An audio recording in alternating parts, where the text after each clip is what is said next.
서울의 중심부에 우뚝 솟은 미리네 그룹 본사 사옥은 아침 햇살을 받아 눈부시게 빛나고 있었고, 그 위용은 마치 대한민국 경제를 지배하는 거대한 성체와도 같았기에 오가는 사람들의 시선을 단번에 사로잡았다. 최고급 대리석으로 장식된 로비와 최첨단 보안 시스템이 작동하는 출입구를 통과하는 수많은 엘리트 직원들은 저마다 값비싼 정장과 명품 구두를 착용하고 자신감 넘치는 표정으로 하루를 시작하고 있었으나, 그 화려한 물결 속에서 유독 이질적인 존재가 하나 섞여 있었다. 유행이 지난 지 한참은 되어 보이는 펑퍼짐한 회색 카디건에 무릎 아래까지 내려오는 촌스러운 검은색 치마를 입은 한서진은 마치 흑백 영화 속에서 튀어나온 사람처럼 주변에 세련된 색채와 전혀 어울리지 않는 모습을 하고 있었다. 그녀는 두꺼운 뿔테 안경 너머로 바닥만 응시한 채 투명 인간이라도 된 것처럼 조용히 엘리베이터 구석으로 몸을 밀어 넣었지만, 그녀를 바라보는 주위의 시선에는 노골적인 무시와 조롱이 담겨 있었다. 미리네 그룹 재무팀 사무실의 공기는 언제나처럼 차갑고 날카로운 긴장감이 감돌고 있었으며, 직원들은 각자의 모니터에 시선을 고정한 채 쉴 새 없이 키보드를 두드리고 있었다.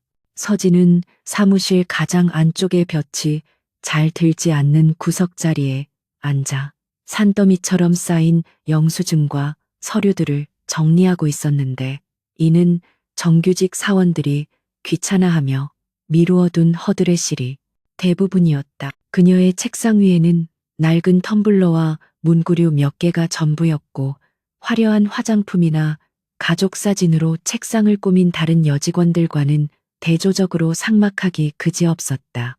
입사한 지 반년이 지났지만 그녀는 회식 자리 한 번 제대로 초대받은 적이 없었고, 점심시간에도 혼자 비상구 계단이나 회사 근처 공원에서 샌드위치로 끼니를 때우는 것이 일상이었다. 사람들은 그녀를 재무팀의 유령 혹은 촌달기라고 부르며 뒤에서 수군거렸지만, 서진은 그 모든 소음을 철저히 무시한 채 기계처럼 업무를 처리해 나갔다. 오전 업무가 한창일 무렵 재무팀의 실세이자 평소 서진을 눈엣가시처럼 여기던 최 대리가 하이힐 소리를 요란하게 내며 서진의 자리로 다가왔고, 그녀의 손에는 결제 서류 뭉치가 들려 있었다. 최 대리는 서류 뭉치를 서진의 책상 위에 거칠게 내려놓으며 짜증 섞인 목소리로 이번 분기 법인 카드 사용 내역을 전부 엑셀로 정리해서 점심시간 전까지 넘기라고 지시했다. 그것은 명백히 최 대리 본인이 해야 할 업무였음에도 불구하고 서진에게 떠넘기는 것이었으나, 서진은 아무런 대꾸 없이 고개를 끄덕이며 서류를 받아들었다. 최 대리는 서진의 순종적인 태도가 오히려 더 마음에 들지 않는다는 듯 혀를 차며 서진의 옷차림을 훑어보았고, 요즘 세상에 누가 그런 넝마 같은 옷을 입고 다니냐며 회사의 품격을 떨어뜨린다는 독설을 내뱉고는 동료들이 있는 곳으로 돌아가 킬킬거리며 웃음을 터뜨렸다. 서진은 안경을 고쳤으며 묵묵히 모니터 화면으로 시선을 돌렸지만, 그녀의 눈동자 깊은 곳에서는 차가운 이성이 번뜩이고 있었다. 서진이 이 굴욕적인 대우를 견디며 미리네 그룹의 말단 직원으로 잠입한 이유는 단 하나였는데, 그것은 바로 그룹의 회장인 강태호가 저지르고 있는 거대한 비자금 조성과 불법 예술품 거래의 증거를 확보하기 위함이었다. 그녀는 겉으로는 무능하고 소심한 직원을 연기하고 있었지만, 실제로는 월스트리트에서 신화적인 수익률을 기록했던 전설적인 투자자이자 그림자 속에서 움직이는 해결사 제이였다. 그녀는 강태호가 회사의 공금을 횡령하여 조성한 비자금으로 희귀 예술품을 사들이고 그것을 뇌물로 사용하여 정관계 인맥을 관리한다는 첩보를 입수하고 직접 호랑이 굴로 들어온 것이다. 서진의 낡은 카디건 주머니 속에는 초소형 도청 장치가 숨겨져 있었고, 그녀가 멍하니 모니터를 응시하는 것처럼 보일 때에도 사실은 사내 인트라넷의 보안망을 우회하여 비밀 장부를 추적하는 고도의 해킹 프로그램을 가동하고 있었다.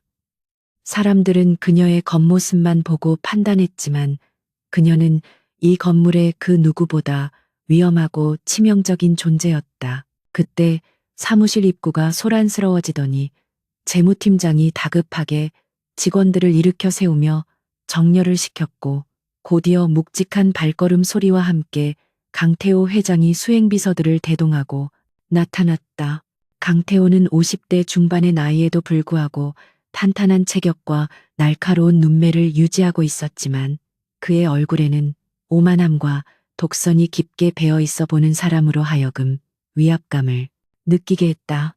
그는 오늘 저녁에 있을 중요한 경매 행사를 앞두고 자금 흐름을 직접 확인하기 위해 예고 없이 재무팀을 방문한 것이었는데 그의 등장만으로도 사무실의 공기는 얼어붙은 듯 차갑게 변했다. 직원들은 숨소리조차 제대로 내지 못하고 허리를 굽혀 인사했고 강태호는 그들의 인사를 받는 둥 마는 둥 하며 거만한 태도로 사무실을 휘저으며 팀장에게 몇 가지 날카로운 질문을 던졌다.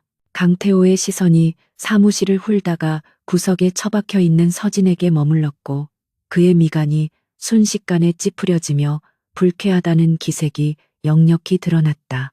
그는 팀장을 향해 손가락으로 서진을 가리키며 우리 회사에 저런 수준 미달의 직원이 있었냐고 물었고 그의 목소리는 사무실 전체가 들릴 만큼 크고 모욕적이었다. 팀장은 당황하여 얼굴이 붉어진 채 서진이 계약직 사무보조원이라고 더듬거리며 대답했지만 강태호는 혀를 차며 당장 눈앞에서 치우라고 소리쳤다. 그는 서진의 존재 자체가 미리네 그룹에 세련된 이미지에 흠집을 내는 오물이라도 되는 양 취급하며 비서에게 인사팀에 연락해 직원들의 복장 규정을 강화하라고 지시했다. 서진은 자리에서 일어나 고개를 깊이 숙였지만 그녀의 주먹은 보이지 않는 곳에서 하얗게 질릴 정도로 꽉 쥐어져 있었고 모욕감보다는 목표물에 대한 사냥 본능이 그녀의 심장을 강하게 두드리고 있었다. 강태호가 폭풍처럼 휩쓸고 지나간 후 사무실에는 어색하고 무거운 침묵이 흘렀고 직원들은 서진을 동정하기보다는 회장의 심기를 거스르게 한 원흉으로 여기며 따가운 눈총을 보냈다. 최 대리는 서진에게 다가와 회장님 기분 상하게 했으니 오늘 중으로 심할서를 작성하라며 쏘아붙였고 다른 직원들도 수군거리며 서진을 비웃었다. 하지만 서진은 그들의 비난을 한 귀로 듣고 한 귀로 흘리며 자리에 앉아 강태호가 방금 전 팀장과 나누었던 대화 내용을 머릿속으로 복기하기 시작했다. 강태호가 언급한 자금의 액수와 이동 경로, 그리고 오늘 저녁이라는 시간은 그녀가 오랫동안 기다려온 결정적인 기회가 임박했음을 알리는 신호였다. 그녀는 책상 아래에 숨겨둔 개인 태블릿을 꺼내 암호화된 메시지를 확인했고 화면에는 오늘 밤 로열 크라운 호텔에서 열릴 비공개 경매장의 배치도와 VIP 명단이 떠 있었다. 점심시간이 되자 직원들은 335 짝을 지어 밖으로 나갔고 텅 빈 사무실에 홀로 남은 서진은 그제야 안경을 벗고 피로한 눈을 비볐다. 안경을 벗자 드러난 그녀의 얼굴은 화장기 하나 없는 민낯이었음에도 불구하고 숨막힐 듯 차갑고 고혹적인 아름다움을 품고 있었지만 그녀는 다시 두꺼운 안경을 써서 그 빛을 감추었다. 서진은 주머니에서 작은 USB 드라이브를 꺼내 컴퓨터에 연결하고 방금 전 해킹을 통해 확보한 강태호의 비자금 계좌 내역을 복사하기 시작했다. 데이터가 전송되는 동안 그녀는 창밖으로 보이는 서울의 풍경을 내려다보며 오늘 밤 자신에게 쏟아질 시선과 강태호가 겪게 될 절망적인 순간을 상상했다. 그녀는 단순한 복수를 원하는 것이 아니라 그가 쌓아 올린 거짓된 성탑을 바닥부터 무너뜨려 다시는 일어서지 못하게 만들 계획이었다.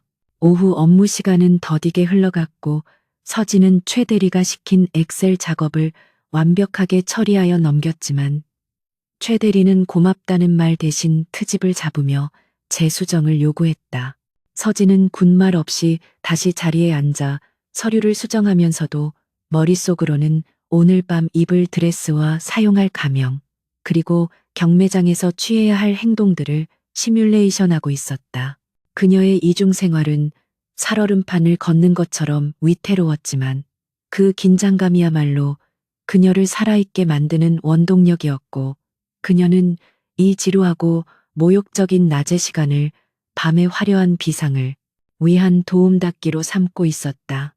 퇴근 시간이 가까워지자 사무실 분위기는 다시 어수선해졌고, 직원들은 강태호 회장이 참석하는 저녁 행사 때문에 야근을 해야 한다며 불만을 토로했다. 마침내 퇴근 시간을 알리는 알람이 울리자 서진은 누구보다 빠르게 가방을 챙겨 일어났지만 최 대리가 그녀를 불러 세우며 자비를 시키려 했다. 하지만 이번만큼은 서진도 물러서지 않았고, 그녀는 정중하지만 단호한 목소리로 오늘은 선약이 있어 먼저 들어가 보겠다고 말한 뒤 최 대리의 황당해하는 표정을 뒤로하고 사무실을 빠져나왔다. 엘리베이터에 탄 서진은 거울 속에 비친 자신의 초라한 모습을 바라보며 입가에 희미한 미소를 지었는데, 그것은 촌스러운 여직원 한서진이 아닌 냉혹한 승부사 제이의 미소였다. 로비로 내려온 그녀는 회전문을 통과하며 차가운 밤 공기를 깊이 들이마셨고, 그녀의 뒤로 화려하게 불을 밝힌 미리네 그룹의 빌딩이 마치 거대한 괴물처럼 서 있었다. 서진은 택시를 잡아타고 강남의 한 고급 주거단지로 향했는데, 그곳에는 그녀의 진짜 정체를 숨겨둔 펜트하우스가 자리하고 있었다. 택시 안에서 그녀는 휴대폰을 꺼내 비서에게 전화를 걸어 오늘 밤 경매에 사용할 자금 준비 상황과 초대장 확인을 지시했고, 비서는 모든 준비가 완벽하다고 보고했다. 창밖으로 스쳐 지나가는 도시의 불빛들은 마치 그녀를 환영하는 팡파르처럼 느껴졌고, 서진의 심장은 다가올 전투에 대한 기대감으로 빠르게 뛰기 시작했다. 강태호는 자신이 오늘 밤 어떤 존재와 마주하게 될지 꿈에도 모른 채 승리에 도취해 있을 것이고, 서진은 그 오만을 가장 잔인한 방법으로 짓밟아 줄 것이었다. 그녀가 택시에서 내렸을 때 그녀의 눈빛은 더 이상 사무실 구석에 처박혀 있던 소심한 여직원의 것이 아니었고, 사냥감을 노리는 맹수의 눈빛처럼 형형하게 빛나고 있었다. 펜트하우스의 문을 열고 들어선 서진은 익숙하게 보안 시스템을 해제하고 드레스룸으로 향했는데, 그곳에는 오늘 밤을 위해 특별히 주문 제작한 짙은 미드나이트 블루 색상의 드레스가 마네킹에 걸려 있었다. 그녀는 입고 있던 낡은 카디건과 치마를 벗어 던지고 샤워실로 향하며 지난 몇 달간 덮어쓰고 있었던 한서진이라는 껍데기를 벗어낼 준비를 했다. 뜨거운 물줄기가 그녀의 몸을 적시며 하루 종일 쌓였던 피로와 모욕감을 씻어내렸고, 거울 속에 비친 그녀의 나시는 완벽한 비율과 탄력 있는 근육으로 다져져 있어 그녀가 평소 얼마나 철저하게 자기 관리를 해왔는지 보여주었다. 이제 곧 그녀는 세상이 경악할 만한 모습으로 다시 태어날 것이며, 오늘 밤은 미리네 그룹의 역사에, 그리고 강태호의 인생에 잊을 수 없는 악몽의 밤으로 기록될 것이다. 로열 크라운 호텔의 그랜드 볼룸은 대한민국 상위 1%를 위한 연회를 준비하느라 폭풍전야와 같은 분주함에 휩싸여 있었고, 최고급 샹들리에가 뿜어내는 비다레로 수십 명의 호텔리어와 경호원들이 일사불란하게 움직이고 있었다. 오늘 밤 열리는 경매 행사는 표면적으로는 자선 기금을 마련하기 위한 사교 모임이었지만, 실상은 정계와 재계의 유력 인사들이 은밀하게 뒷거래를 하고 서로의 욕망을 확인하는 탐욕의 장이었다. 행사의 메인 스폰서인 미리네 그룹의 회장 강태호는 이번 경매를 통해 자신의 입지를 공고히 하고 진행 중인 대규모 건설 프로젝트의 인허가를 따내기 위해 사활을 걸고 있었다. 그는 행사장의 동선 하나부터 테이블 위에 놓일 꽃장식의 종류까지 직접 챙기며 완벽을 기했고 그의 신경질적인 지시에 직원들은 쥐 죽은 듯이 기민하게 움직여야 했다. 강태호가 이토록 이번 행사에 집착하는 가장 큰 이유는 바로 경매의 하이라이트로 등장할 전설적인 블루 다이아몬드인 바다의 심장 때문이었는데 이 보석은 단순한 사치품을 넘어 권력의 상징과도 같았다. 그는 이 다이아몬드를 낙찰받아 국토 개발 프로젝트의 열쇠를 쥐고 있는 유력 정치인에게 비밀리에 선물할 계획을 세우고 있었으며 이를 위해서라면 회사의 가용 자금을 모두 끌어다 쓰는 한이 있더라도 반드시 손에 넣어야만 했다. 강태호는 비서실장에게 몇 번이고 경쟁자들의 동향을 파악하라고 닥달했고 혹시라도 낙찰에 실패할 경우 발생할 모든 변수를 차단하기 위해 2중 3중으로 자금을 확보해 두라고 명령했다. 그의 눈빛은 탐욕으로 번들거리고 있었고 자신의 계획이 틀어질 수도 있다는 가능성은 애초에 염두에 두지 않는 오만한 확신에 차 있었다. 한편 본사 사무실에서 차출되어 현장 지원을 나온 한서진은 화려한 연회장 뒤편의 물품 보관실에서 무거운 팜플렛 박스와 기념품 상자들을 나르느라 구슬땀을 흘리고 있었다. 그녀의 촌스러운 카디건은 먼지로 얼룩져 있었고 이마에 맺힌 땀방울이 두꺼운 안경알 위로 떨어져 시야를 가렸지만 그녀는 불평 한마디 없이 묵묵히 육체 노동을 감당해냈다. 현장 관리자는 서진을 마치 말 잘 듣는 짐꾼처럼 부려먹으며 잠시 쉴 틈도 주지 않고 다음 지시를 내렸고 서진은 행사장의 화려함과는 철저히 단절된 어둠 속에서 그림자처럼 움직였다. 그녀가 박스를 들고 복도를 지나갈 때마다 호텔리어들과 행사 관계자들은 그녀를 투명인간 취급하거나 길을 막지 말라며 짜증스러운 눈길을 보냈지만 서진은 그들의 격려를 오히려 다행스럽게 생각하며 내부 구조를 면밀히 파악하고 있었다. 잠시 후 강태호 회장이 VIP 대기실 상황을 점검하기 위해 모습을 드러내자 현장 관리자들은 하던 일을 멈추고 도열하여 그를 맞이했고 서진은 구석으로 물러나 고개를 숙인 채 그들의 대화를 엿들었다. 강태호는 비서실장에게 오늘 참석하는 주요 인사들의 명단을 다시 한번 확인하며 특히 베일에 쌓인 수수께끼의 투자자 제이의 참석 여부를 집요하게 물었다. 비서실장은 난처한 표정으로 제이 측 대리인에게 초대장을 발송하고 여러 차례 참석을 독려했으나 아직까지 확답을 받지 못했다고 보고하며 식은땀을 흘렸다.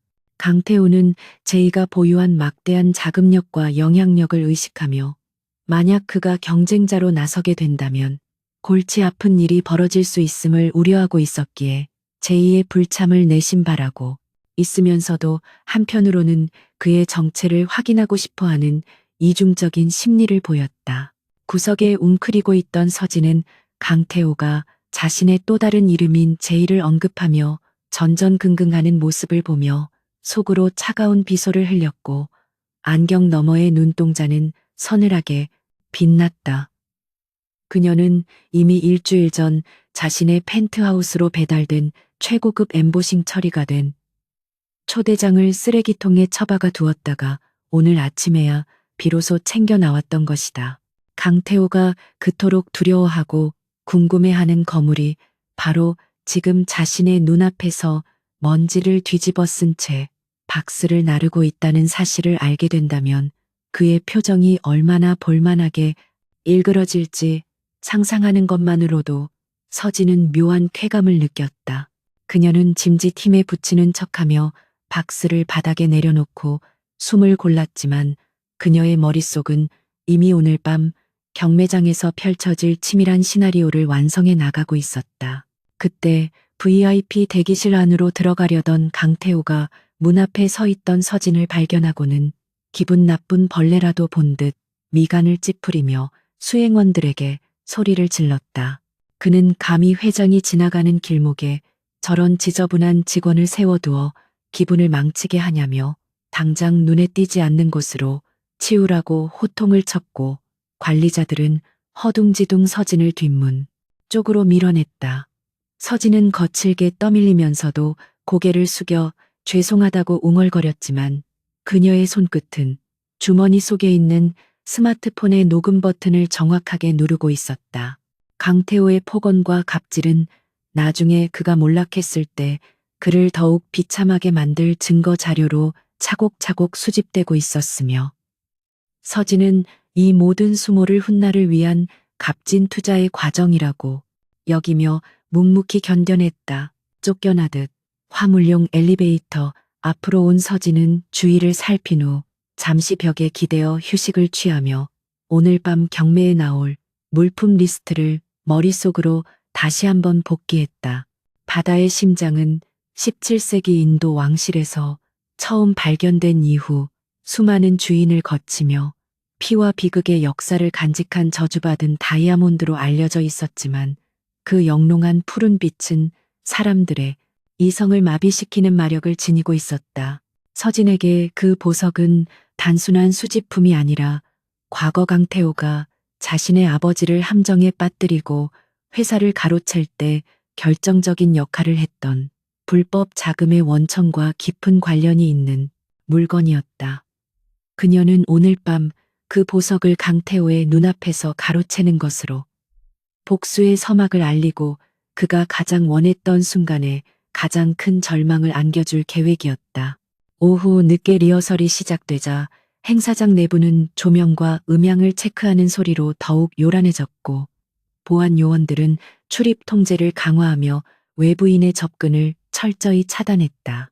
서진은 직원 휴게실에서 행사 진행 요원들이 나누는 대화를 통해 경매 진행 순서와 비상 대피로 그리고 보안 카메라의 사각지대와 같은 결정적인 정보들을 수집했다. 직원들은 서진이 구석에 앉아 졸고 있다고 생각했지만 그녀는 고도로 훈련된 청각과 기억력을 총동원하여 현장의 모든 변수를 계산하고 있었다. 그녀의 겉모습은 지쳐서 늘어진 중년 여성처럼 보였으나 내면의 신경은 팽팽하게 당겨진 활시위처럼 긴장 상태를 유지하고 있었고 목표물을 향해 날아갈 준비를 마친 상태였다. 행사 시작 시간이 임박해 오자 관리자는 서진에게 다가와 꼴이 지저분해서 손님들에게 불쾌감을 줄 수 있으니 이만 퇴근하라며 식권 한 장을 던져주듯 건넸다. 그는 서진이 VIP들이 입장하는 로비 근처에는 얼씬도 하지 말고 뒷문으로 조용히 사라지라고 경고하며 그녀의 어깨를 툭 쳤다. 서진은 관리자가 던져준 식권을 챙기며 감사하다고 굽신거렸지만 속으로는 이따위 식권 따위는 필요 없을 만큼 호화로운 저녁 만찬이 자신을 기다리고 있음을 알고 있었다. 그녀는 짐을 챙겨 직원용 출구를 빠져나오며 건물 외벽을 장식한 화려한 현수막과 자신의 초라한 그림자가 교차하는 지점을 잠시 응시했다. 이제 1시간 후면 그녀는 이 건물의 가장 낮은 곳에서 가장 높은 곳으로 수직 상승하게 될 것이었다. 호텔을 빠져나온 서진은 미리 대기시켜둔 검은색 세단에 올라타자마자 구분등을 곧게 펴고 안경을 벗어 옆 좌석에 던져놓으며 운전석에 앉은 충실한 비서에게 출발 신호를 보냈다. 차 안의 공기는 순식간에 바뀌었고 비서는 백미러를 통해 서진의 눈빛이 완전히 달라졌음을 확인하고는 묵묵히 차를 출발시켰다. 서진은 차창 밖으로 흐르는 서울의 야경을 바라보며 낮 동안 억눌러왔던 분노와 모멸감을 차가운 투지로 치환시켰고 오늘 밤 자신이 보여줄 쇼가 얼마나 파격적일지 생각하며 입꼬리를 살짝 올렸다.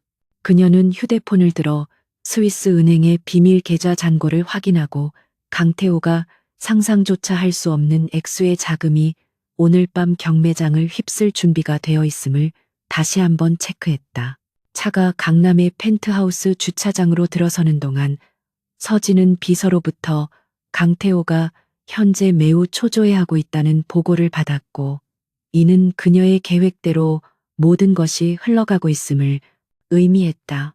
강태호는 경쟁자들을 견제하느라 신경이 날카로워져 있었고 VIP 명단에 제이의 이름이 확인되지 않자 불안감을 감추지 못하고 행사 관계자들을 쥐잡듯 잡고 있다는 것이었다. 서진은 강태호의 그런 불안 심리야말로 자신이 파고들 가장 취약한 틈새라고 판단했으며 그가 안심하고 방심하는 찰나에 등장하여 판을 뒤집어버릴 타이밍을 계산했다. 그녀는 엘리베이터를 타고 펜트하우스로 올라가며 이제 곧 벗어던질 한서진의 껍질에 마지막 작별을 고했다. 펜트하우스의 드레스룸은 마치 영화 세트장처럼 완벽하게 세팅되어 있었고 전문 메이크업 아티스트와 헤어 디자이너가 그녀를 기다리고 있었다. 서진은 거울 앞에 앉아 자신의 얼굴을 덮고 있던 촌스러운 화장과 주근깨 분장을 지워내기 시작했고 드러난 그녀의 본래 피부는 도자기처럼 매끄럽고 하얗게 빛났다. 전문가들의 손길이 닿을 때마다 그녀는 조금씩 재계의 여왕 제이로 변모해 갔으며 그 과정은 마치 애벌레가 나비로 우아하는 것처럼 신비롭고 극적이었다. 서진은 거울 속에 자신과 눈을 맞추며 과거 아버지의 장례식장에서 다짐했던 복수의 맹세를 되새겼고 오늘 밤 그 맹세를 실현하기 위한 첫 번째 단추를 끼울 준비를 마쳤다. 준비가 거의 끝나갈 무렵 비서가 다가와 경매장 VIP 입장이 시작되었다는 소식을 전했고 화면을 통해 호텔 로비의 상황을 실시간으로 보여주었다. 화면 속에는 턱시도와 드레스를 입은 상류층 인사들이 가식적인 미소를 지으며 입장하고 있었고 그 중심에는 강태호가 거만한 표정으로 손님들을 맞이하고 있었다. 서진은 강태호의 얼굴을 화면이 뚫어질 듯 노려보며 목에 걸려 있던 수수한 펜던트를 떼어내고 다이아몬드와 사파이어가 촘촘히 밝힌 화려한 목걸이를 착용했다. 차가운 보석의 감촉이 목덜미에 닿자 그녀의 정신은 더욱 명료해졌고 이제 사냥터로 나갈 시간이 되었음을 본능적으로 직감했다. 그녀는 자리에서 일어나 드레스 자락을 휘날리며 펜트하우스를 나섰고 그녀의 뒤로는 압도적인 카리스마가 잔상처럼 남았다. 펜트하우스의 육중한 현관문이 닫히자마자 외부의 소음은 완전히 차단되었고 은은한 클래식 선율과 최고급 디퓨저 향기가 지친 그녀를 맞이했다. 서진은 현관에 들어서자마자 하루 종일 자신을 옥죄고 있던 낡은 구두를 벗어 던지고 맨발로 차가운 대리석 바닥을 밟으며 깊은 숨을 내쉬었다. 이곳은 그녀가 유일하게 가면을 벗고 본연의 모습으로 숨 쉴 수 있는 성역이었으며 강태호의 감시망이 닿지 않는 완벽한 요새였다. 거실 통유리창 너머로 보이는 서울의 화려한 야경은 마치 그녀의 발 아래 엎드린 보석들처럼 반짝이고 있었지만 서진의 눈에는 그저 차가운 불빛들의 집합체로 보일 뿐이었다. 그녀는 천천히 거실 중앙으로 걸어가며 입고 있던 펑퍼짐한 카디건과 먼지 묻은 치마를 미련 없이 바닥에 흘려버렸다. 드레스룸 안쪽에 마련된 화장대에 앉은 서진은 거울 속에 비친 초라한 여자의 얼굴을 잠시 응시하다가 리무버를 솜에 적셔 두꺼운 화장과 인위적으로 그려넣은 주근깨를 지워내기 시작했다. 거친 분장 아래 숨겨져 있던 백옥 같은 피부가 드러나고 촌스러운 뿔테, 안경을 벗어내자 날카롭고 지적인 눈매가 비로소 제 모습을 찾았다. 그녀는 단순히 화장을 지우는 것이 아니라 지난 몇 달간 자신을 짓누르던 한서진이라는 껍데기를 벗겨내는 의식을 치르고 있었으며 그 과정에서 느껴지는 해방감은 말로 표현할 수 없을 만큼 짜릿했다. 전문 메이크업 팀이 그녀의 얼굴에 우아하고 고혹적인 색조를 입히는 동안 서진은 눈을 감고 과거의 기억을 떠올리며 마음을 다잡았다.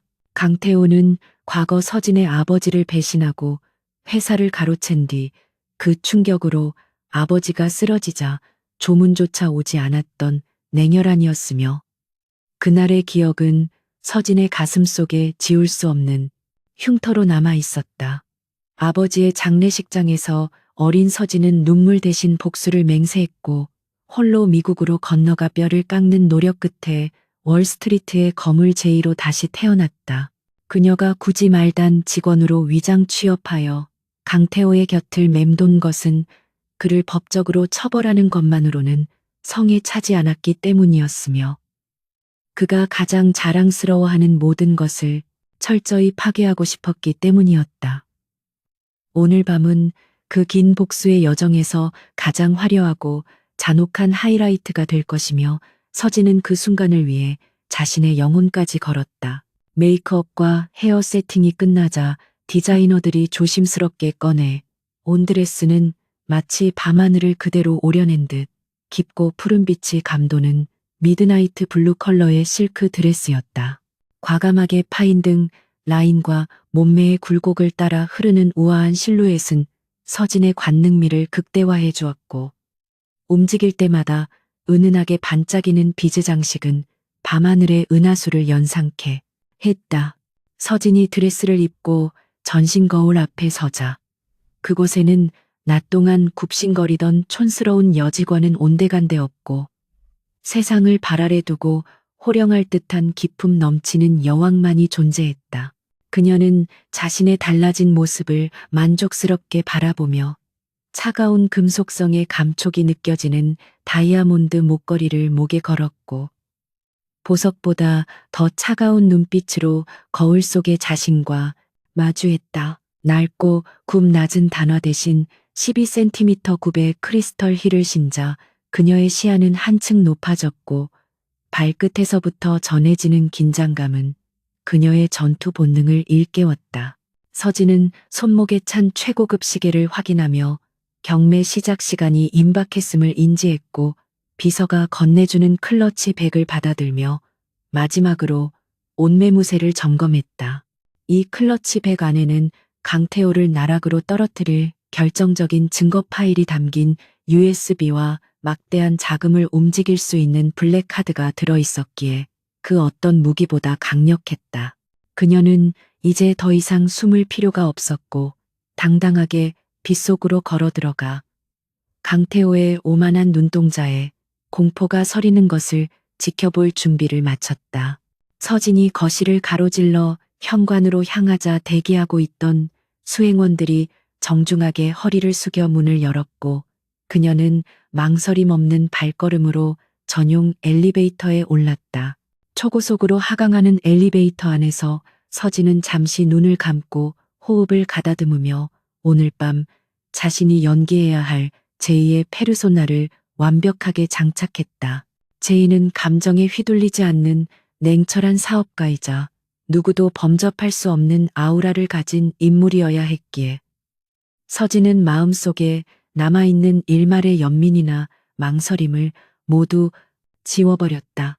1층 로비에 도착하여 문이 열리는 순간 쏟아져 들어오는 차가운 공기는 그녀의 결의를 더욱 단단하게 만들었고 그녀의 눈빛은 흔들림 없이 정면을 응시하고 있었다. 건물 입구에는 길게 뻗은 검은색 리무진이 엔진 소리도 없이 대기하고 있었고 제복을 입은 운전기사가 재빨리 뒷문을 열어 서진을 맞이했다. 서진이 우아한 동작으로 차에 오르자 묵직한 문이 닫히며 세상과 다시 한번 격리되었지만 이번에는 도망치기 위함이 아니라 전장에 나가기 위한 지휘소에 탑승한 것이었다. 넓은 리무진 뒷좌석에는 차가운 샴페인이 준비되어 있었지만 서진은 술잔 대신 태블릿 PC를 집어들어 경매장 내부에 CCTV 화면을 띄웠다. 화면 속 강태호는 초조한 기색을 감추지 못한 채 연신시계를 들여다보고 있었고 그 모습은 서진에게 묘한 희열을 안겨주었다.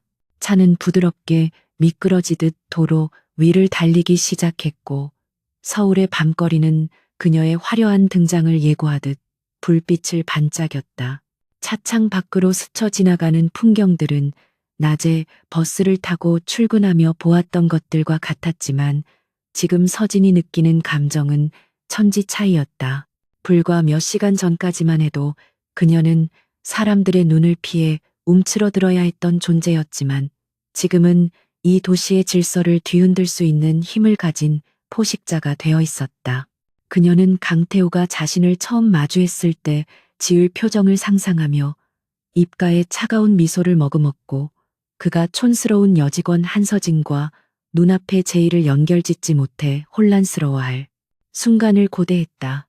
이 완벽한 위장은 그녀가 오랫동안 준비해온 비장의 카드였으며 오늘 밤 그 카드가 뒤집히는 순간 게임의 판도는 완전히 바뀌게 될 것이었다. 리무진이 로열 크라운 호텔의 정문에 도착하자 미리 대기하고 있던 발렛 파킹 요원들이 달려와 문을 열었고 수많은 취재진의 카메라 플래시가 번개처럼 터지기 시작했다. 서진이 차에서 내리며 12cm 힐을 신은 발을 레드카펫 위에 내딛는 순간 주변의 소음이 일순간 잦아들며 모든 시선이 그녀에게 집중되었다. 그녀의 압도적인 미모와 기품 있는 자태는 보는 이들의 숨을 멎게 만들었고 사람들은 저마다 수군거리며 베일에 쌓인 그녀의 정체를 궁금해했다. 서진은 쏟아지는 플래시 세례에도 눈 하나 깜짝하지 않고 고개를 꼿꼿이 든 채 당당하게 호텔 로비를 향해 걸음을 옮겼고 그녀의 뒤로는 경호원들이 철통 같은 방어막을 형성하며 따랐다. 화려하게 장식된 호텔 로비는 낮에 그녀가 땀을 흘리며 박스를 나르던 바로 그 장소였지만 지금 그녀를 대하는 직원들의 태도는 180도 달라져 있었다. 낮에 서진에게 짜증을 내며 길을 비키라고 소리쳤던 호텔 지배인은 허리가 땅에 닿을 듯 굽히며 극존칭을 써가며 안내를 자처했고 그 모습에서 서진은 권력의 달콤하고도 씁쓸한 맛을 다시금 느꼈다. 그녀는 지배인의 아부를 한 귀로 흘리며 선글라스를 살짝 고쳐 썼고 익숙한 동선을 따라 행사장 입구로 향했다. 로비에 모여있던 다른 하객들도 서진의 등장에 압도되어 길을 터주었고 그녀가 지나가는 자리에는 진한 향수 냄새 대신 서늘하고 고귀한 향기가 남았다. 경매장이 있는 그랜드 볼룸 앞에는 건장한 보안 요원들이 일반인의 출입을 엄격하게 통제하고 있었지만 서진이 다가오자 무전기로 급박하게 신호를 보내며 바리게이트를 열었다. 그들은 서진이 누구인지 정확히 알지는 못했지만 그녀가 풍기는 범접할 수 없는 아우라와 그녀를 호위하는 수행원들의 규모만으로도 그녀가 오늘 밤의 가장 중요한 VIP임을 직감했다. 서진은 굳게 닫힌 거대한 문 앞에 잠시 멈춰서서 문 너머에서 들려오는 옹성거림과 클래식 음악 소리에 귀를 기울였다. 저 문을 여는 순간 그녀의 이중 생활은 새로운 국면을 맞이하게 될 것이며 강태호와의 전쟁은 전면전으로 치달을 것이었다. 서진이 고개를 끄덕이자 수행원들이 양쪽에서 육중한 문을 천천히 밀어 열었고 눈부신 샹들리에의 빛이 쏟아져 나오며 그녀의 전신을 환하게 비추었다. 문이 열리는 소리에 행사장 안에 있던 사람들의 시선이 일제히 입구로 쏠렸고 그들의 눈동자에는 경이로움과 호기심이 가득 차올랐다. 서진은 심호흡을 한번 짧게 하고 망설임 없이 그 빛 속으로 발을 내디뎠으며 그녀의 입가에는 자신감 넘치는 미소가 걸려 있었다. 이제 쇼타임이 시작되었고 무대의 주인공은 더 이상 강태호가 아니라 바로 그녀 자신이었다. 그녀는 또각거리는 구두 소리를 울리며 화려한 사교의 장 한가운데로 걸어 들어갔고 그 순간 공기의 흐름마저 그녀를 중심으로 회전하는 듯했다. 그랜드 볼룸의 육중한 마호가니 문이 양옆으로 활짝 열리자 실내를 가득 채우고 있던 소란스러운 대화 소리와 웃음소리가 마치 약속이라도 한 듯 일순간에 멈추었고 수백 개의 시선이 일제히 입구 쪽으로 쏠리는 기이한 정적의 순간이 찾아왔다. 눈부신 샹들리에의 조명을 등지고 선 한서진의 실루엣은 마치 이 세상의 것이 아닌 듯한 신비로움을 자아내고 있었으며 그녀가 한 걸음씩 안으로 들어설 때마다 드레스 자락이 파도처럼 넘실거려 보는 이들의 시선을 홀려버렸다. 밤하늘을 수놓은 은하수처럼 반짝이는 미드나이트 블루 드레스는 그녀의 하얀 피부와 완벽한 대조를 이루며 고혹적인 매력을 발산했고 목과 귀에서 빛나는 최상급 다이아몬드들은 그녀의 움직임에 따라 눈부신 섬광을 뿌렸다. 사람들은 숨소리조차 제대로 내지 못한 채 그녀의 압도적인 아우라에 짓눌려 멍하니 바라보았고 그 순간만큼은 경매장의 주인이 주최 측이 아닌 바로 저 낯선 여인이라는 사실을 본능적으로 직감했다. 서진은 쏟아지는 시선을 즐기듯 여유롭고 우아한 발걸음으로 레드 카펫 위를 걸어 들어왔는데 그녀의 표정은 차갑도록 도도했고 눈빛은 그 누구와도 마주치지 않은 채 정면 허공을 응시하고 있어 범접할 수 없는 위험을 풍겼다. 그녀가 지나가는 길목에 서 있던 사람들은 마치 홍해가 갈라지듯 자연스럽게 양옆으로 물러서며 길을 터주었고 그들의 눈동자에는 경외심과 질투 그리고 호기심이 뒤섞인 복잡한 감정들이 소용돌이치고 있었다. 사교계의 네로라 하는 명망가들조차 그녀의 정체를 알지 못해 서로에게 귓속말로 누구인지 묻느라 분주했지만 그 누구도 확실한 대답을 내놓지 못했다.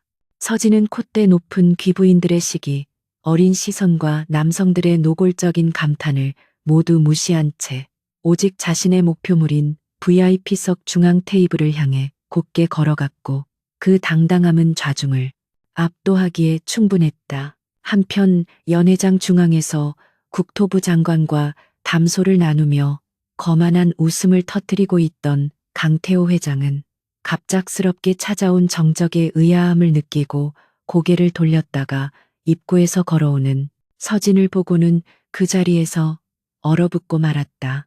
그는 평생 수많은 미녀와 상류층 여성들을 만나왔지만 저토록 강렬한 카리스마와 숨막히는 아름다움을 지닌 존재는 처음이었기에 자신의 눈을 의심하며 넋을 잃고 바라보았다. 강태호의 손에 들려있던 샴페인 잔이 위태롭게 흔들렸고 그의 심장은 이유를 알 수 없는 묘한 긴장감으로 빠르게 박동하기 시작했는데 그것은 단순히 이성에 대한 호기심을 넘어선 본능적인 위기 경보와도 같았다. 그는 그녀의 얼굴에서 어딘가 익숙한 느낌을 받았지만 오늘 아침 자신이 짓밟았던 촌스러운 여직원과 눈앞에 화려한 여신을 연결짓는 것은 그의 상식으로는 불가능한 일이었기에 그저 착각이라고 치부해버렸다. 강태호는 옆에 서 있던 비서실장에게 낮은 목소리로 저 여자가 누구인지 당장 확인해보라고 지시했지만 그의 시선은 한시도 서진에게서 떨어지지 않았고 탐욕스러운 눈빛으로 그녀의 전신을 훑어내렸다. 비서실장은 당황한 기색으로 태블릿 PC를 두드리며 참석자 명단을 확인하더니 곧 떨리는 목소리로 저분이 바로 회장님께서 그토록 찾으시던 투자자 J인 것 같다고 보고했다.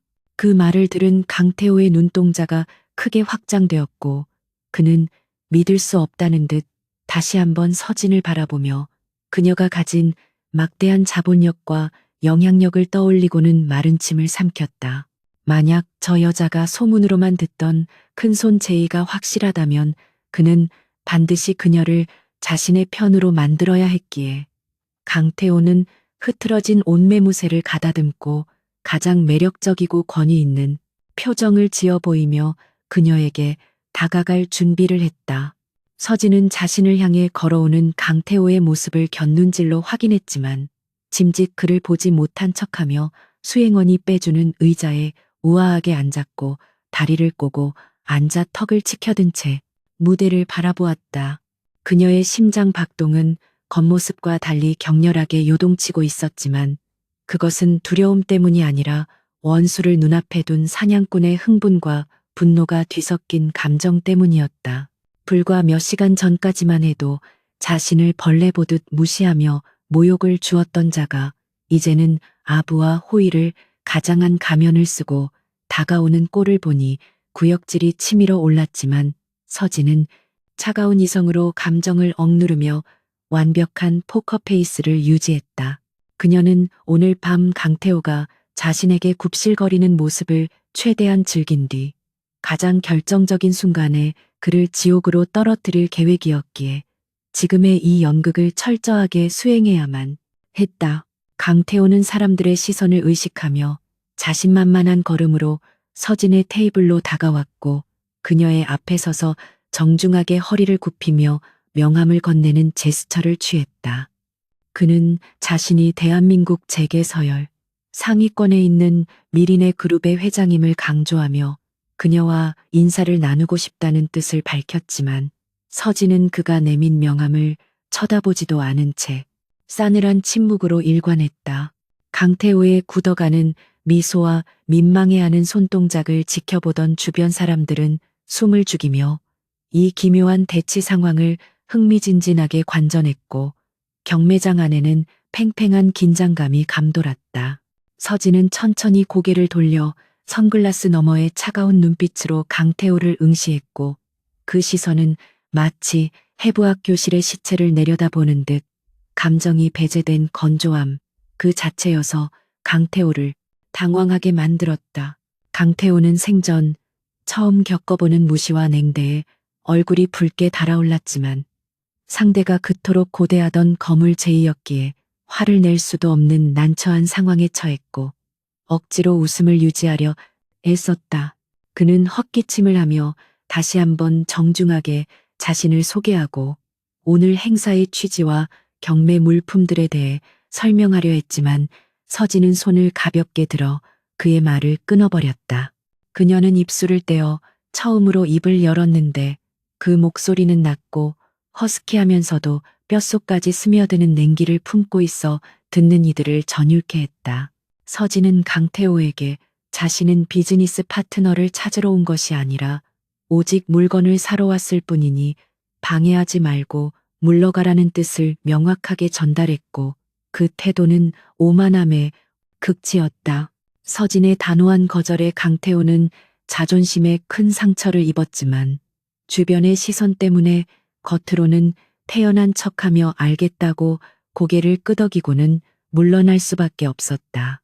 그는 자리로 돌아오면서 굴욕감에 치를 떨었고 비서실장에게 저 오만방자한 여자가 감히 나를 무시했다며 이를 갈았지만 마음 한구석에서는 그녀에 대한 정복욕이 더욱 불타올랐다.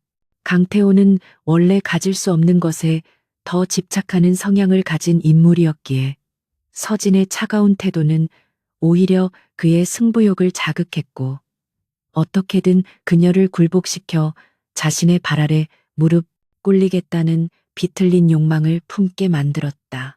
그는 샴페인을 단숨에 들이키며 붉게 충혈된 눈으로 서진의 뒷모습을 노려보았고 오늘 경매에서 그녀가 노리는 물건이 무엇이든 가로채서 본때를 보여주겠다고 다짐했다. 서진은 강태호가 물러간 뒤에도 긴장을 늦추지 않고 테이블 위에 놓인 경매 책자를 천천히 넘기며 오늘 나올 물품들을 다시 한번 확인했고 특히 바다의 심장 페이지에 시선을 고정했다. 그녀의 뇌리에는 강태호가 방금 전 자신을 바라보던 탐욕스러운 눈빛이 생생하게 남아 있었고 그 눈빛은 과거 아버지의 회사를 집어삼킬 때 보였던 바로 그 눈빛과 똑같아서 소름이 돋았다. 하지만 지금의 그녀는 무력하게 당했던 어린 소녀가 아니었고 강태호의 욕망을 역이용하여 그를 파멸의 구렁텅이로 몰아넣을 수 있는 힘을 가진 설계자였다. 서진은 웨이터를 불러 얼음물 한 잔을 주문했고 차가운 물을 마시며 끓어오르는 분노를 식히고 냉철한 판단력을 되찾으려 노력했다. 잠시 후 조명이 어두워지고 무대 위로 핀 조명이 쏟아지며 사회자가 등장하자 경매장 안은 다시금 기대감으로 술렁이기 시작했고 사람들은 각자의 자리에 앉아 경매 시작을 기다렸다. 사회자는 유려한 말솜씨로 분위기를 띄우며 오늘 경매의 수익금이 자선단체에 기부될 것이라고 설명했지만 그 말을 곧이곧대로 믿는 사람은 아무도 없었다. 이곳에 모인 사람들은 모두 각자의 이익과 욕망을 채우기 위해 모인 하이에나들과 다름없었고 자선이라는 단어는 그저 그들의 추악한 거래를 포장하기 위한 얇은 포장지에 불과했다. 서진은 무대를 바라보면서도 시야의 가장자리로는 항상 강태호의 동태를 살피고 있었고 그가 비서와 귓속말을 주고받으며 무언가 지시를 내리는 모습을 포착했다. 초반 경매는 비교적 가벼운 분위기 속에서 진행되었고 유명 화가의 그림이나 골동품 도자기들이 나오자 몇몇 수집가들이 입찰에 참여하며 가격을 올렸다. 강태호는 초반 물품에는 별 관심이 없는 듯 팔짱을 끼고 관망하는 태도를 취했으나 서진이 짐짓 관심 있는 척하며 패들 입찰 번호판을 들면 곧바로 따라 들어와 가격을 올리는 유치한 견제 전략을 구사했다. 서진은 강태호의 의도를 간파하고 피식 웃으며 일부러 가치가 떨어지는 물건의 높은 가격을 불러 그가 헛돈을 쓰게 유도했고 강태호는 그것도 모른 채 낙찰을 받고는 승리감에 도취된 표정을 지었다. 서진은 강태호가 쓸데없는 물건들을 비싼 값에 사들이며 자금을 소진하게 만드는 것 또한 자신의 계획 중 일부였기에 속으로 쾌재를 불렀다. 경매가 중반으로 치닫자 분위기는 점점 더 뜨거워졌고 억 단위가 넘어가는 고가의 보석과 예술품들이 등장하면서 참가자들의 눈빛도 진지하게 변해갔다. 서진은 몇 번의 입찰 경쟁 끝에 강태호에게 보란 듯이 희귀한 흑진주 목걸이를 낙찰받았는데 이는 강태호의 약을 올리기 위한 미끼 상품에 불과했다. 강태호는 서진이 낙찰받은 목걸이를 보며 분한 표정을 지었지만 아직 메인 이벤트인 바다의 심장이 남아 있었기에 섣불리 전력을 다하지 않고 자제하는 모습을 보였다. 그는 자신의 자금력을 맹신하고 있었지만 서진이 준비한 자금이 자신의 상상을 초월한다는 사실은 꿈에도 알지 못했다.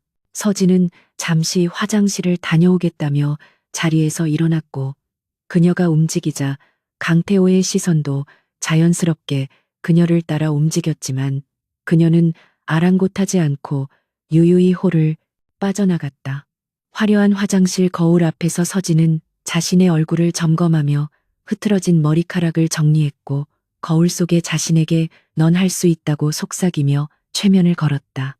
그녀는 핸드백 속에서 초소형 이어폰을 꺼내 귀에 꽂고 밖에 있는 해커팀에게 신호를 보내 강태호의 비밀 계좌 동결 준비 상황을 체크했다. 모든 준비는 완벽했고 이제 남은 것은 강태호가 바다의 심장에 모든 것을 걸 때 그 희망을 산산조각 내는 일뿐이었다. 서진이 다시 자리로 돌아오자 경매장 분위기는 클라이맥스를 향해 달려가고 있었고 사회자는 흥분된 목소리로 오늘의 하이라이트인 바다의 심장을 소개하기 시작했다. 무대 중앙에 장막이 거치고 방탄유리관 안에 전시된 거대한 블루 다이아몬드가 모습을 드러내자 객석에서는 탄성이 터져나왔고 그 영롱한 푸른 빛은 사람들의 영혼을 빨아들일 듯 강렬했다. 강태호는 의자에서 몸을 일으켜 세우며 눈을 번뜩였고 그의 표정에는 반드시 저것을 손에 넣고야 말겠다는 광적인 집착이 서려 있었다. 서진 역시 다이아몬드를 응시했지만 그녀의 눈빛은 탐욕이 아닌 서글픔과 분노로 얼룩져 있었는데 그 보석은 그녀의 가족을 파탄낸 비극의 씨앗이었기 때문이었다.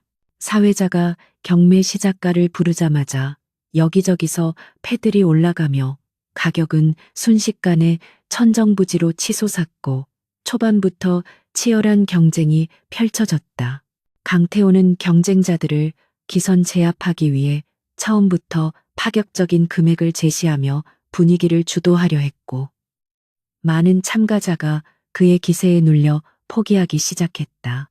하지만 서진은 미동도 하지 않고 팔짱을 낀 채 그 광경을 지켜보고 있었고 강태호는 서진이 입찰에 참여하지 않자 그녀가 자금 부족으로 포기했다고 착각하며 안도의 미소를 지었다. 하지만 그것은 폭풍이 몰아치기 전의 고요함이었으며 서진은 강태호가 승리를 확신하는 그 순간을 기다리고 있었다. 가격이 어느 정도 안정세에 접어들고 강태호의 낙찰이 유력해 보이던 찰나 사회자가 더 이상 입찰하실 분 없냐고 묻는 순간 서진이 천천히 패드를 들어 올렸다. 그녀가 부른 금액은 강태호가 제시한 금액의 정확히 2배였고 장내에는 찬물을 끼얹은 듯한 정적이 흘렀다가 곧이어 경악에 찬 웅성거림이 터져나왔다. 강태호는 믿을 수 없다는 표정으로 서진을 돌아보았지만 서진은 그에게 시선조차 주지 않고 우아하게 샴페인 잔을 들어 올리며 사회자를 향해 미소 지었다. 그것은 단순한 입찰이 아니라 전쟁 선포였으며 강태호의 자존심을 정면으로 짓밟는 행위였다. 강태호의 얼굴이 불그락푸르락 변하며 분노로 일그러졌고 그는 비서에게 자금을 더 끌어오라고 소리치며 떨리는 손으로 패드를 다시 들어 올렸다. 하지만 그가 가격을 올릴 때마다 서진은 망설임 없이 더 높은 가격을 불렀고 두 사람 사이에는 물러설 수 없는 치킨 게임이 시작되었다. 사람들은 이 숨막히는 대결을 지켜보며 마른 침을 삼켰고 경매장의 공기는 터질 듯한 긴장감으로 팽창해 있었다. 서진은 이 순간을 위해 낮 동안 겪었던 모든 수모를 견뎌냈으며 이제야말로 강태호에게 진정한 공포가 무엇인지 가르쳐 줄 때가 되었다고 생각했다. 사회자의 목소리가 높아질 때마다 경매장 안의 공기는 팽팽하게 당겨진 고무줄처럼 위태로웠고 사람들의 시선은 무대 중앙의 영롱한 푸른빛을 바라는 다이아몬드와 두 사람 사이를 가쁘게 오가고 있었다. 강태호 회장은 이미 자신이 책정한 예산을 훌쩍 뛰어넘는 금액을 불렀음에도 불구하고 절대로 물러설 기색이 없었으며 그의 이마에는 식은땀이 송골송골 맺혀 조명 아래서 번들거렸다. 그는 마치 이 보석을 차지하지 못하면 자신의 인생이 끝장나기라도 하는 사람처럼 필사적으로 패드를 들어 올렸고 붉게 충혈된 눈은 맞은편에 앉아있는 서진을 집어삼킬 듯이 노려보고 있었다.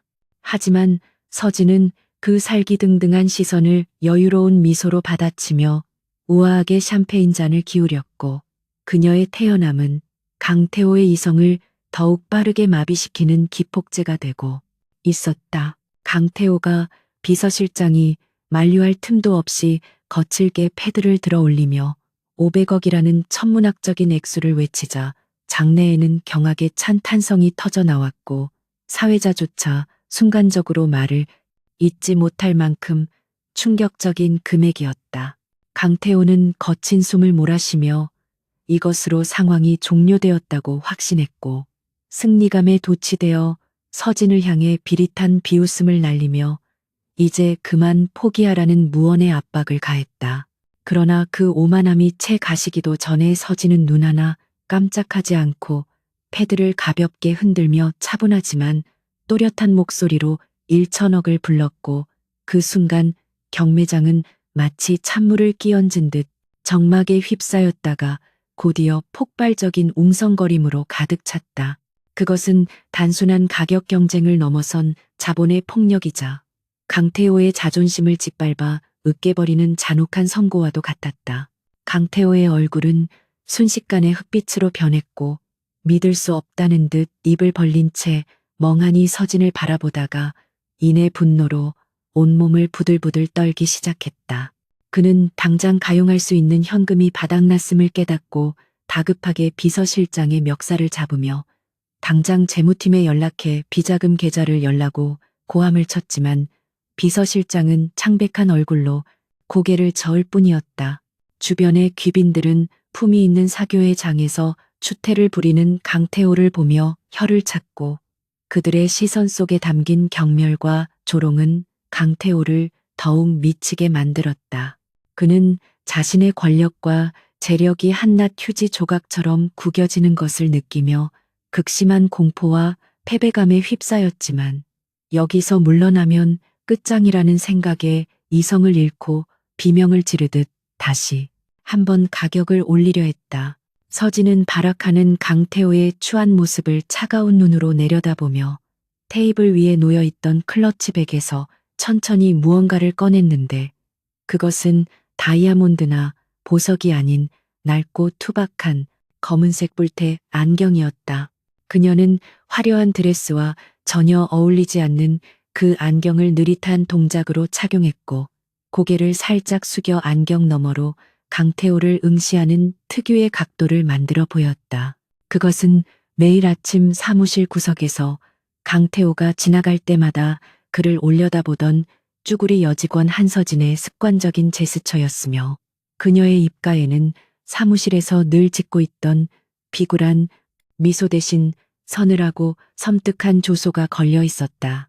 그 순간 강태호의 시선이 그녀의 안경과 눈동자에 고정되었고 그의 뇌리에 번개처럼 스쳐 지나가는 충격적인 기억이 있었다. 강태호의 동공이 지진이 난 듯 격렬하게 흔들렸고 그는 숨을 쉬는 방법조차 잊어버린 사람처럼 컥컥거리는 소리를 내며 뒷걸음질 치다가 의자에 걸려 볼썽사납게 휘청거렸다.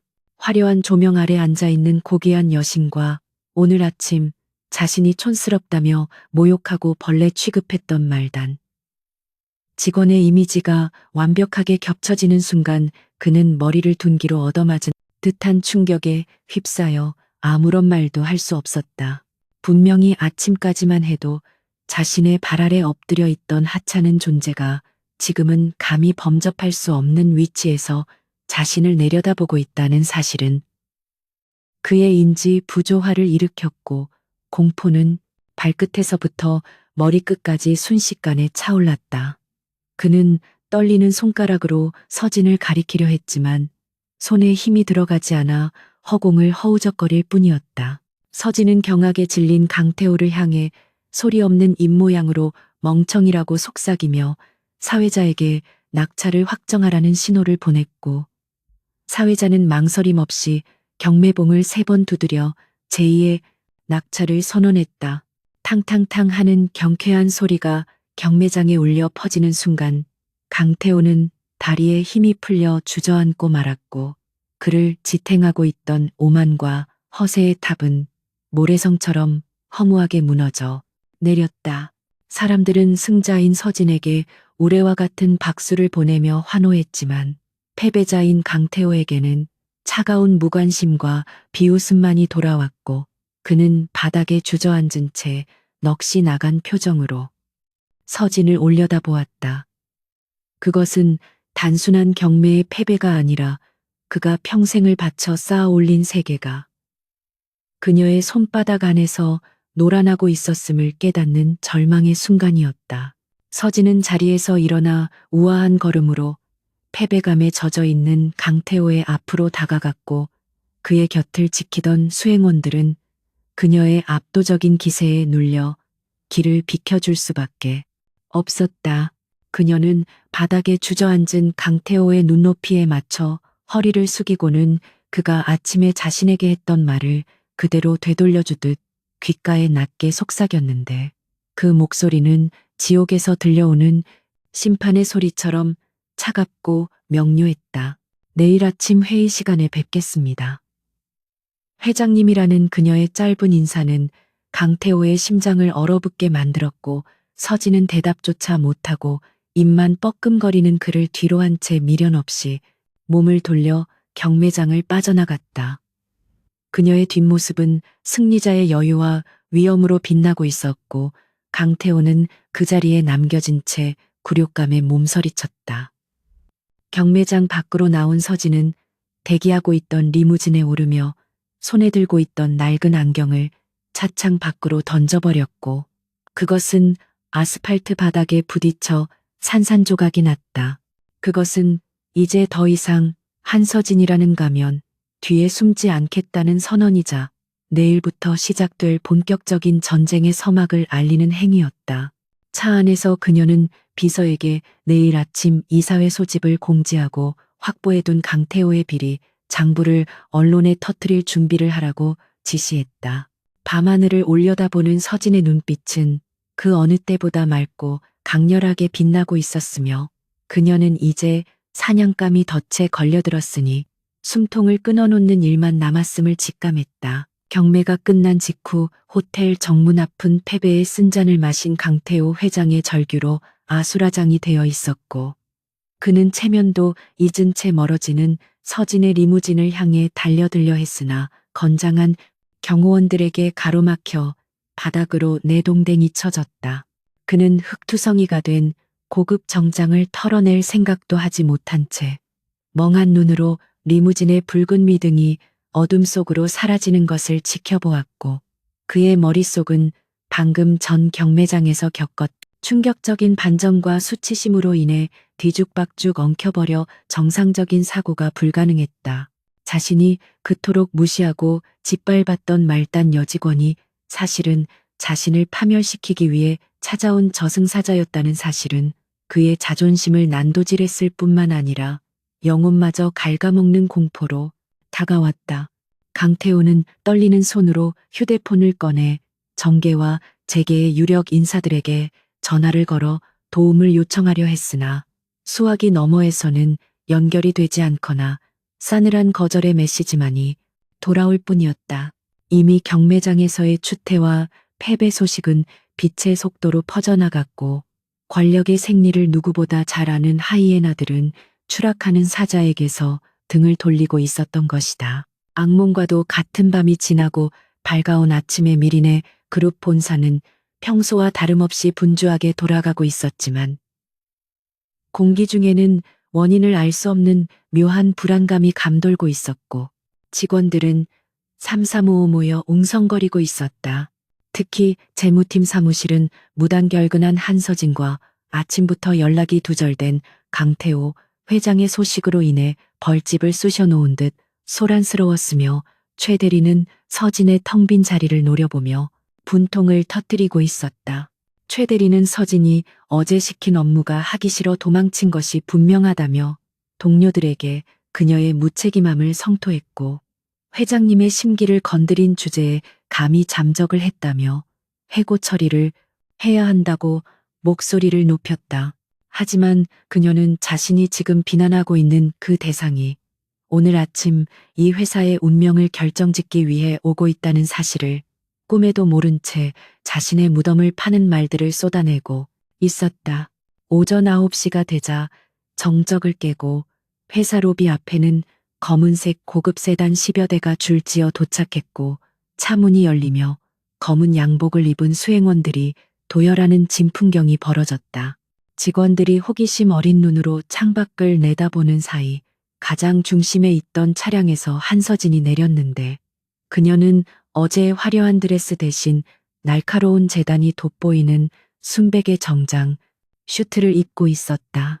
촌스러운 안경과 펑퍼짐한 카디건을 벗어 던진 그녀의 모습은 차갑고 지적인 카리스마로 빛나고 있었고 머리카락은 단정하게 빗어넘겨 그녀의 냉철한 이마와 결의에 찬 눈빛을 그대로 드러내고 있었다. 그녀가 로비 회전문을 통과하여 또각거리는 구두 소리를 울리며 걸어 들어오자 로비에 있던 모든 사람의 시선이 그녀에게 집중되었고 개중에는 그녀가 재무팀의 한서진이라는 사실을 알아차리고 경악에 찬 비명을 지르는 이들도 있었다. 서진은 주위의 수군거림과 경악, 어린 시선들을 철저히 무시한 채 수행원들의 호의를 받으며 곧장 회장실이 있는 최상층으로 향하는 전용 엘리베이터에 탑승했고 그녀의 뒤로는 당황한 보안 요원들이 감히 접근조차 하지 못했다. 엘리베이터의 숫자가 올라갈수록 서진의 심장은 차분하게 가라앉았고 그녀는 손에 들고 있는 두툼한 가죽 서류 가방을 꽉 쥐며 오늘 끝내야 할 마지막 전쟁을 준비했다. 그 가방 안에는 강태호가 지난 10년간 저지른 횡령과 배임, 그리고 주가 조작의 증거들이 낱낱이 기록된 서류들이 들어있었고 이것은 그를 회장직에서 끌어내리는 것을 넘어 감옥으로 보낼 확실한 티켓이었다. 엘리베이터 문이 열리고 긴 복도를 걸어가는 그녀의 발걸음에는 망설임이 없었고 그녀가 지나가는 자리에는 서늘한 긴장감이 서리처럼 내려앉았다. 한편 대회의실에서는 긴급 이사회가 소집되어 있었고 밤새 한숨도 자지 못한 듯 초췌한 몰골의 강태호가 상석에 앉아 불안한 눈빛으로 이사들을 둘러보고 있었다. 그는 어제 경매에서의 실패를 만회하기 위해 무리하게 회사 자금을 끌어다 쓴 사실을 숨기려 했으며 쉰 목소리로 새로운 사업 계획을 발표하고 있었지만 이사들의 반응은 냉담하기 그지없었다. 이미 많은 이사가 강태호의 독단적인 경영과 비자금 조성 의혹에 대해 불만을 품고 있었고, 어제 경매장에서의 사건이 그들의 인내심을 끊어놓는 결정적인 계기가 되었던 것이다. 강태호는 책상을 치며 자신의 건재함을 과시하려 했지만 떨리는 손끝과 흔들리는 눈동자는 그의 권위가 이미 바닥에 떨어졌음을 여실히 보여주고 있었고, 회의실 안은 무거운 침묵만이 흘렀다. 그때 굳게 닫혀있던 회의실의 육중한 문이 예고도 없이 활짝 열리며 서진이 수행원들을 대동하고 안으로 걸어 들어왔고, 그녀의 등장에 회의실 안의 모든 이목이 집중되었다. 강태호는 자리에서 벌떡 일어나 감히 여기가 어디라고 들어오냐며 고함을 쳤지만, 서진은 그를 투명인간 취급하며 비어있던 회의 테이블의 반대편 상석으로 걸어가 자연스럽게 자리를 잡고 앉았다. 이사들은 갑작스러운 외부인의 난입에 당황하면서도 그녀가 뿜어내는 압도적인 기세에 눌려 아무런 말도 하지 못했고, 서진은 천천히 그들을 둘러보며 차가운 미소를 지었다. 그녀는 자신이 이 회사의 채무를 가장 많이 보유한 최대 채권자이자 오늘부로 미리네 그룹의 지분 40%를 확보한 대주주임을 선언했고, 그 말은 회의실 안에 폭탄처럼 떨어졌다.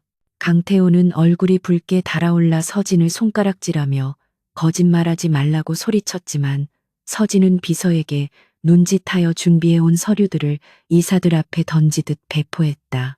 서류에는 강태호가 페이퍼 컴퍼니를 통해 빼돌린 회사의 자금 내역과 불법 경매 자금의 출처가 상세하게 기록되어 있었고, 이를 확인한 이사들의 표정은 경악으로 물들었다. 서진은 침착한 목소리로 강태호 회장이 회사의 자산을 사유화하여 개인적인 욕망을 채우는 동안 회사는 병들어가고 있었다고 지적하며, 오늘 이사회를 통해 강태호의 해임안을 정식으로 상정하겠다고 말했다.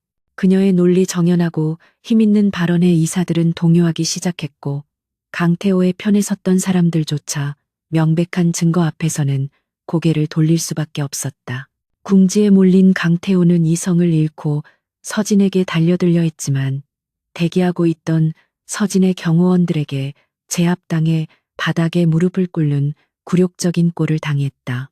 서진은 자리에서 일어나 천천히 강태호의 앞으로 걸어가 그를 내려다보았는데, 그 구도는 마치 어제 경매장에서의 상황을 재현한 듯했지만, 이번에는 훨씬 더 잔혹하고 현실적인 심판이었다. 그녀는 강태호에게 당신이 무시했던 그 촌스러운 여직원이 당신이 쌓아 올린 모래성을 무너뜨리는 기분이 어떠냐고 낮게 물었고, 강태호는 분함에 입술을 깨물어 피가 흘렀지만 아무런 대꾸도 할 수 없었다. 그는 자신의 오만함이 불러온 결과가 얼마나 처참한지 뼈저리게 느끼며 눈앞의 서진이 더 이상 자신이 알던 존재가 아님을 인정해야만 했다.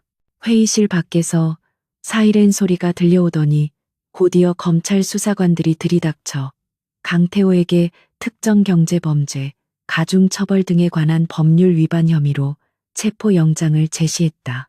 수사관들이 강태호의 손목에 차가운 수갑을 채우는 순간 회의실 안은 카메라 플래시와 웅성거림으로 가득 찼고, 강태호는 저항할 힘도 잃은 채 축 늘어져 끌려나갔다.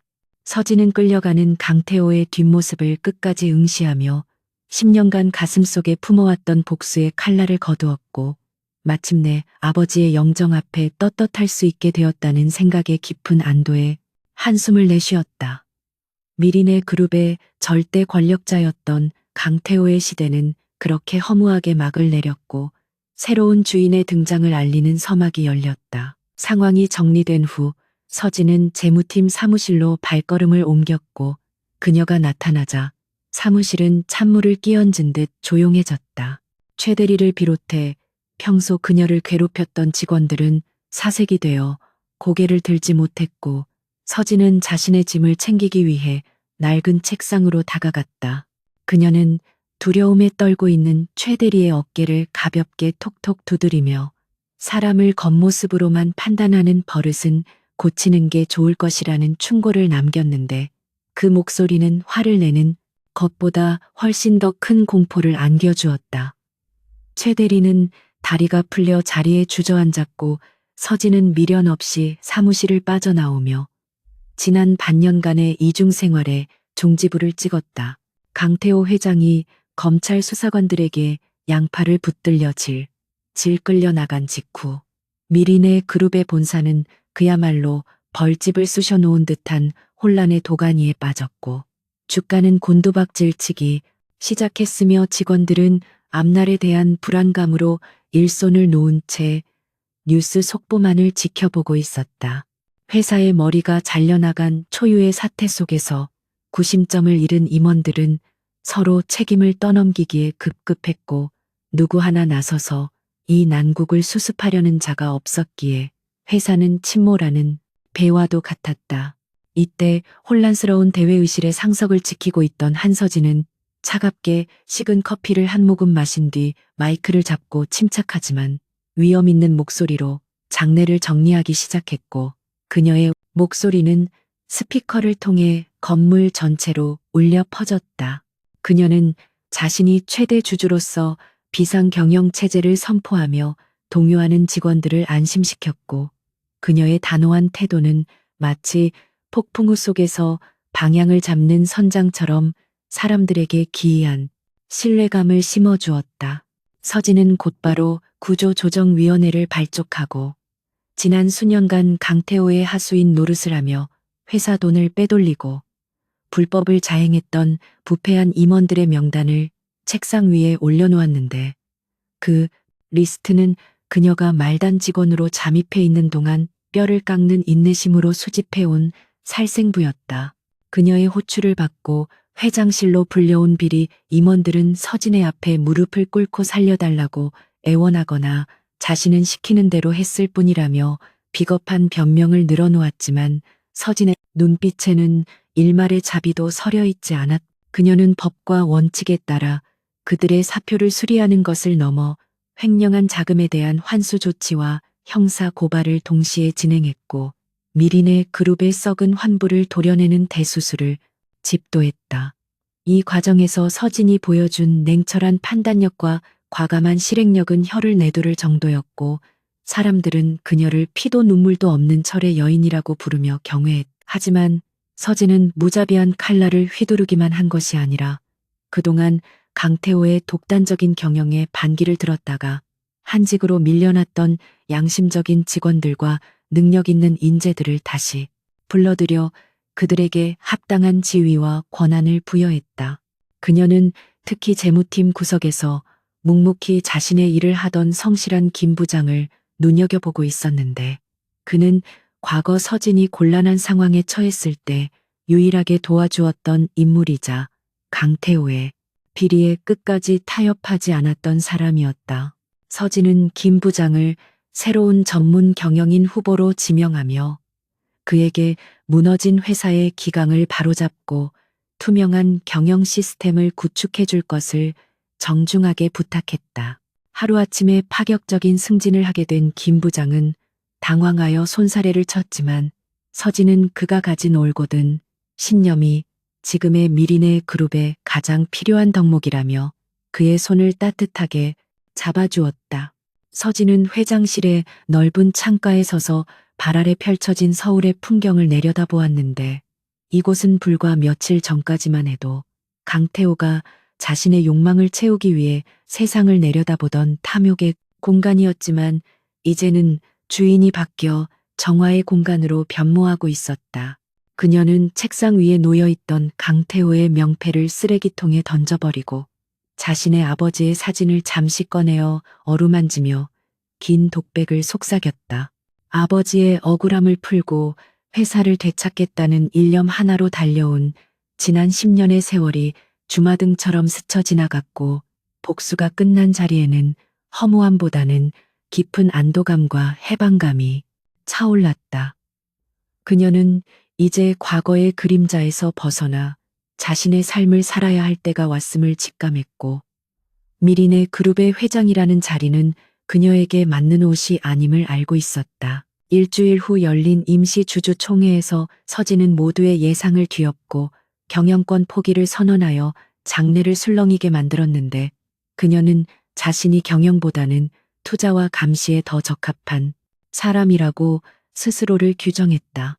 그녀는 전문 경영인 체제를 도입하여 회사를 소유와 경영이 분리된 선진적인 기업으로 만들겠다는 청사진을 제시했고 자신이 보유한 지분의 상당 부분을 사원복지기금과 사회, 환원재단에 기부하겠다고 밝혔다. 주주들은 처음에는 당황했지만 서진의 진심 어린 연설과 구체적인 비전에 감화되어 기립 박수를 보냈고 서진은 그 박수 소리를 들으며 비로소 자신의 임무가 완벽하게 끝났음을 느꼈다. 그녀는 회사의 주인으로 군림하는 대신 회사가 올바른 길로 갈 수 있도록 지켜보는 등대와 같은 존재로 남기를 선택한 것이다. 모든 절차가 마무리되고 서진이 회사를 떠나는 날, 로비에는 전 직원이 나와 그녀를 배웅하는 진풍경이 벌어졌고 그들의 눈빛에는 며칠 전의 경멸이나 두려움이 아닌 존경과 아쉬움이 가득했다. 서진은 다시 편안한 캐주얼 정장 차림으로 돌아와 있었지만 그녀에게서 뿜어져 나오는 기품은 명품 옷을 입었을 때보다 훨씬 더 빛나고 자연스러웠다. 그녀는 줄지어 선 직원들 사이를 걸어가며 한 명 한 명과 눈을 맞추고 미소를 지어주었는데 개 중에는 그녀를 괴롭혔던 최 대리도 포함되어 있었고 최 대리는 고개를 들지 못한 채 눈물을 흘리며 참회의 뜻을 내비쳤다. 서진은 최 대리 앞에 잠시 멈춰 섰지만 질책 대신 어깨를 한번 다독여주는 것으로 용서를 대신했고 그 모습은 지켜보는 이들의 가슴을 뭉클하게 만들었다. 정문을 나서자 맑고 푸른 가을 하늘이 서진을 반겨주었고 신선한 바람이 그녀의 머리카락을 기분 좋게 흩날리며 뺨을 스쳤다. 그녀는 뒤를 돌아 자신을 올가매었던 거대한 빌딩을 올려다보았는데 그곳은 더 이상 그녀에게 감옥도 전장도 아닌 그저 하나의 건물일 뿐이었다. 그녀는 입구에서 기다리고 있던 검은색 세단 대신 택시를 잡아탔고 기사가 목적지를 묻자 잠시 고민하다가 공항으로 가달라고 말했다. 그녀는 오랫동안 미루어왔던 여행을 떠날 생각이었고 그곳에는 누구의 눈치도 볼 필요 없는 온전한 자유와 새로운 인연들이 그녀를 기다리고 있을 것이었다. 택시가 출발하자 서진은 창문을 내리고 도시의 풍경을 눈에 담으며 입가에 편안한 미소를 띄웠다. 시간이 흘러 계절이 바뀌고 미린의 그룹은 전문 경영인 김 사장의 지휘 아래 과거의 부패 이미지를 씻어내고 투명하고 건실한 기업으로 거듭나고 있었다. 뉴스는 연일 미린의 그룹의 혁신적인 변화와 사회공헌 활동을 보도했고 강태호 전 회장은 징역 15년의 중형을 선고받고 감옥에서 쓸쓸한 노후를 보내고 있다는 소식이 짤막하게 전해졌다. 사람들은 한때 회사를 뒤흔들었던 전설적인 투자자 제이의 이야기를 마치 영웅담처럼 나누곤 했지만 정작 그녀가 지금 어디서 무엇을 하고 있는지 아는 사람은 아무도 없었다. 그녀는 바람처럼 나타나 모든 것을 바로잡고 구름처럼 사라져버린 신비로운 존재로 사람들의 기억 속에 영원히 각인되었다. 어느 따스한 오후 지중해의 이름 모를 해변가 작은 마을에서 한 동양 여인이 이제를 펴고 그림을 그리고 있었는데 그녀는 물감이 묻은 헐렁한 셔츠를 입고 있었지만 눈부시게 아름다웠다. 서진은 캔버스 위에 에메랄드빛 바다와 평화로운 마을 풍경을 담아내며 붓질을 하고 있었고 그녀의 곁에는 누군가가 놓아둔 시원한 레모네이드가 얼음방울을 맺은 채 반짝이고 있었다. 그녀는 더 이상 누군가의 평가에 신경 쓰거나 자신을 숨기기 위해 낡은 코트를 입을 필요가 없었고 오직 자신의 행복을 위해 존재하는 시간을 만끽하고 있었다. 그녀의 붓끝에서 피어나는 색채들은 그녀의 내면만큼이나 자유롭고 다채로웠으며 그녀의 얼굴에는 그늘 한 점 없는 환한 빛만이 가득했다. 그때 해변을 산책하던 아이들이 다가와 그녀의 그림을 구경하며 감탄사를 연발하자 서진은 붓을 내려놓고 아이들과 어울려 조개 껍데기를 주우며 해맑게 웃음을 터뜨렸다. 그녀의 웃음소리는 파도 소리와 섞여 멜로디처럼 퍼져나갔고 그 순간 그녀는 천재 투자자도 복수의 화신도 아닌 그저 삶을 사랑하는 인간 한서진이었다. 그녀는 주머니에서 작은 유리병을 꺼내 바다를 향해 들어보였는데 그 안에는 과거 경매장에서 낙찰받았던 바다의 심장 다이아몬드가 햇살을 받아 영롱하게 빛나고 있었다. 그녀는 잠시 그것을 바라보다가 미련 없이 팔을 힘껏 뻗어 다이아몬드를 푸른 바다 깊은 곳으로 던져버렸다. 보석은 포물선을 그리며 나라가 물보라를 일으키며 바닷속으로 사라졌고 서진은 그 모습을 끝까지 지켜보며 가슴속에 남아있던 마지막 짐까지 모두 털어버렸다. 그 다이아몬드는 원래 바다의 것이었으니 다시 바다로 돌아가는 것이 순리였고 그녀 역시 이제야 비로소 본연의 자리로 돌아온 느낌이었다. 그녀는 텅 빈 손을 털고 다시 붓을 들었으며 캔버스 귀퉁이에 작은 서명을 남겼는데 그것은 제이라는 가명이 아닌 자신의 진짜 이름이었다. 태양이 수평선 너머로 붉게 물들며 세상을 황금빛으로 물들이는 시간. 서진의 새로운 인생이라는 작품은 이제 막 첫 번째 장을 시작하고 있었다. 그녀는 캔버스를 정리하고 숙소로 돌아가는 길에 우연히 한국 관광객들이 나누는 대화를 듣게 되었는데 그들은 미린의 그룹이 후원하는 장학재단 덕분에 유학을 올 수 있었다며 감사해하고 있었다. 서진은 모자를 눌러쓰고 그들 곁을 조용히 지나치며 흐뭇한 미소를 지었고 자신이 남기고 온 씨앗들이 세상 곳곳에서 아름다운 꽃을 피우고 있다는 사실에 가슴 벅찬 보람을 느꼈다. 좁은 골목길을 따라 걷는 그녀의 뒷모습은 그 어느 때보다 가볍고 당당해 보였으며 길게 늘어진 그림자조차 춤을 추듯 경쾌하게 흔들리고 있었다. 어둠이 내리기 시작한 거리에는 가로등이 하나둘 켜지며 그녀의 가는 길을 밝혀주었고 그녀는 빛을 향해 천천히 그러나 멈추지 않고 걸어갔다.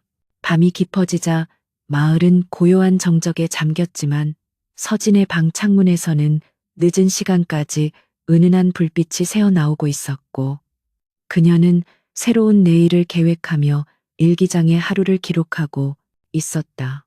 그녀가 쓴 마지막 문장은 오늘 나는 세상에서 가장 값비싼 보석을 버리고 세상에서 가장 소중한 자유를 얻었다는 고백이었다. 책상 위에는 낡은 안경 대신 그녀가 직접 그림받아 그림이 놓여 있었고 창밖에서는 밤바다의 파도 소리가 자장가처럼 들려왔다. 한서진의 길고 길었던 겨울은 끝나고 찬란하고 눈부신 봄이 그녀의 인생에 영원히 머물게 될 것이었다.